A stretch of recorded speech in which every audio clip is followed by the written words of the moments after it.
Hello, c'est HR, votre chroniqueur. Alors aujourd'hui, une nouvelle fois, je vais vous présenter un film avec Gene Hackman. Mais un film peu connu du public, car à l'époque, il n'a pas rencontré le succès escompté. De ce fait, peu de monde connaît ce film, qui a pour titre Patriot, alias Company Business. Oui, suivant le territoire où le film est sorti, il avait un titre différent. À l'international, Company Business, en France, Patriot. C'est un film qui s'inscrit dans le registre du thriller d'espionnage en pleine période de guerre froide. Alors pourquoi j'ai choisi ce film? Tout simplement car j'ai un ami aficionados de la filmographie de Gene Hackman et je ne suis pas sûr qu'il connaisse ce film. De ce fait, petite dédicace pour toi Christophe N. J'espère que tu prendras plaisir à découvrir ce film si tu ne le connais pas. Quant aux autres, n'hésitez surtout pas à vous abonner si cela n'est pas fait. Pensez à la petite cloche pour les notifs et surtout pensez à mettre en commentaire tout simplement ce que vous pensez de ce film Patriot. Let's go!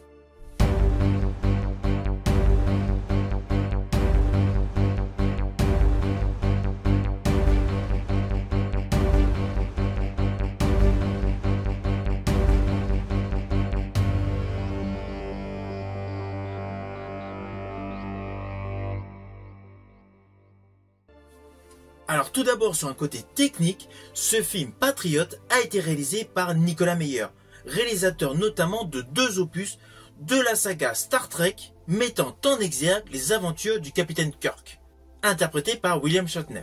Ce film Patriot, alias Company Business, a une durée de 99 minutes de manière approximative, avec l'histoire suivante.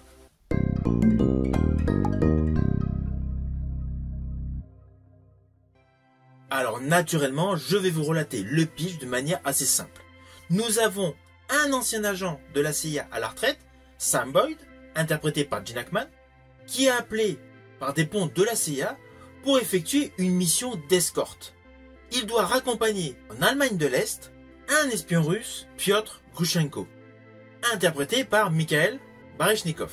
Voilà, c'est le postulat de base. Vous vous doutez forcément qu'il va y avoir un souci au moment de l'échange. Oui, car l'agent de la CIA doit récupérer une certaine personne en échange de l'agent russe. Alors sur le fond, c'est une histoire assez classique. Dans les années 90, il y a eu pléthore de films d'espionnage avec en fond de commerce la guerre froide. Et là, naturellement, c'est le cas.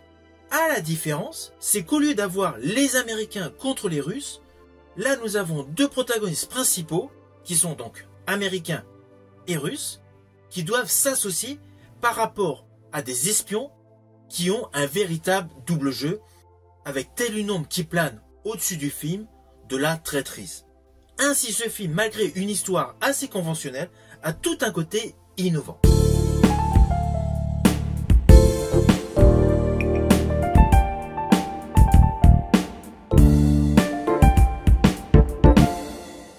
Alors sur le fond, ce film devait marcher. Il avait tout pour réussir, que ce soit sur la partie technique avec la réalisation ou que ce soit sur le jeu des acteurs. En ce qui concerne la réalisation, il avait réalisé C'était demain avec un Malcolm McDowell au top de sa forme, film qui avait rencontré un succès. Même si quelques années après, il a réalisé de nombreux opus de la saga des Star Trek portés par William Shatner, son montage, ses plans séquences, quel que soit le registre, que ce soit du registre policier, du registre suspense ou du registre SF, il y a toujours eu une certaine fluidité.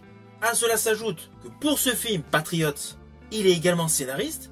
Lui qui avait participé au scénario de Liaison fatale réalisé par Adrian Lyne, même s'il n'a pas été crédité, Nicolas Meyer est une valeur sûre en termes d'écriture. Perso, j'avais largement apprécié le script de Somersby de John Amiel porté par Richard Gere et Jodie Foster.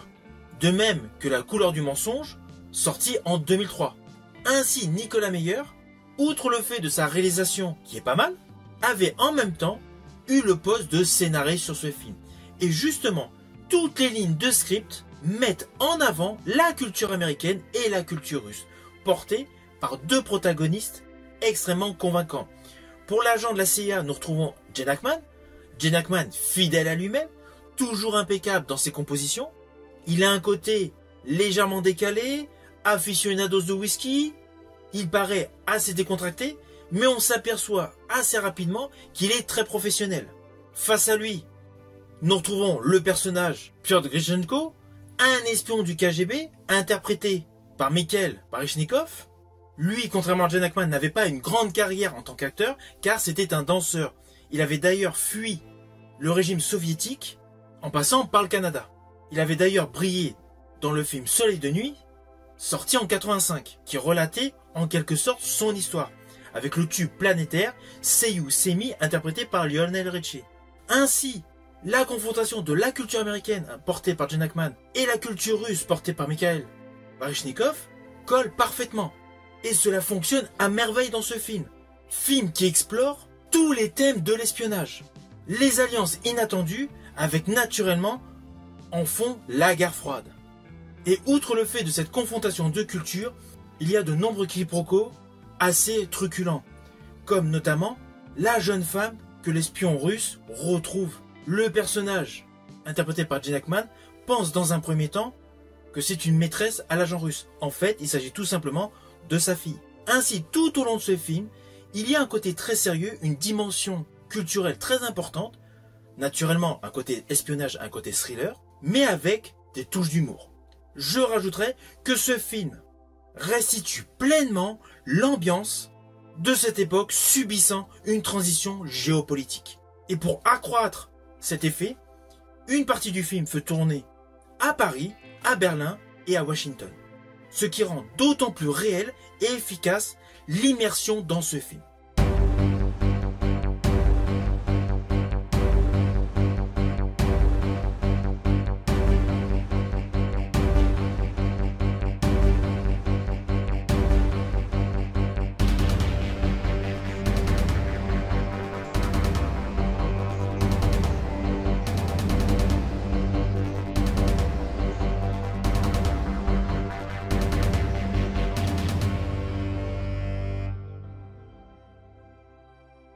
Alors naturellement, c'est un film que je vous invite à découvrir.